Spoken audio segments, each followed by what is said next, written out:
and it is with great pleasure that I am here with you today.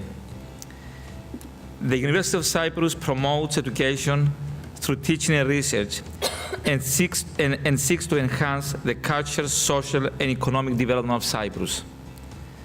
There is one key factor that will help in reaching these goals, and that is the conscious action of learning foreign languages.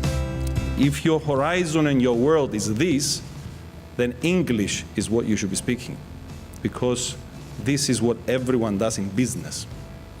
And if I had another slide to show the universe, I'll say to you that every movie I watched with aliens, they all spoke English. I don't know why. If you speak English, you have the information when it happens. And that's real strength. You don't get lost in translation. You don't have to confine yourself with what they choose to translate for you. You don't have to wait for stuff. You do it yourself. So the power is to you. You do actual journalistic work. And that is really, really, really important to me. It keeps reminding me how small the world can be only if you can communicate and find ways to communicate with people and expose yourself to situations where you find not only your kind, but to explore and to find people that are interested to connect. Because I think our need to communicate, our drive to learn English is not just to know English, but it's a tool to connect. You always have to keep on learning. Learning is a never-ending process. If you stop progressing, you die. I don't mean dying literally, but actually you lose your touch with what's going on today. So you try to get better every day, and you try to be able to look yourself in the mirror every night before you go to bed and say, I did something good today. My role at the foundation is to make sure that there is the best possible communication between the foundation and the hospital. Through the communication with the administrative staff of the hospital, which has now extended beyond the formal level to a much more friendly level, we have come to consider ourselves as a team working together in order to help the children of Cyprus. So I credit my good knowledge of English in being able to build this sense of partnership and team spirit. Had I not been able to understand them fully, had I not been able to express myself, my thoughts, my needs, but most importantly, the needs of the patients to them, I would not be able to build this relationship, which now enables me to ensure that the requirements and the requests by the Cypriot patients are being heard. Have you ever spoke with an English person over the phone?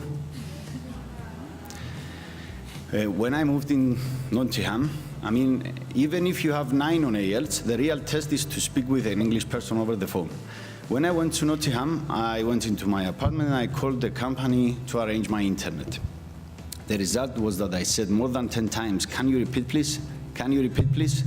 We couldn't understand each other, so I had to go face-to-face in the retail store and arrange the internet.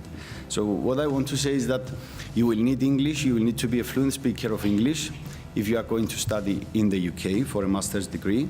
English also gives me the benefit of being able to communicate with larger audiences, Cyprus and abroad. It gives me the benefit of being the audience myself. So you can access different voices, concerns, theatrical styles, behaviors, perceptions, and get a wider angle of what's happening in your field before it's been translated. I would like to give you 4 or 5 options that you have in order to improve your English. First of all, you should read articles and books in English. I mean, whatever you like, sports, fashion, news, whatever you like, but try to read them in English. Secondly, you should watch YouTube videos and TV series, something that is fun and you can learn English. Go to Mrs. Shona's classes. Go for Erasmus or for placements or Erasmus for studies. Living in a foreign country will help you a lot with practicing your English. If you drop a language, it will leave you. If you don't use the language, you don't have it anymore. Learn English, keep learning English, use English. Embrace the internationality of English. It is, after all, the world language, whether we like it or not. A number of things I wouldn't have been able to do And the number of people I wouldn't have met, the number of experiences I wouldn't have had if I didn't know English is infinite. In fact, I actually find it too depressing to even consider my life if I hadn't known English. As I said earlier, there are going to be some hard times, but if you never quit and you try to do what you're dreamt of and what you really plan to do and you have a vision, everything comes out right.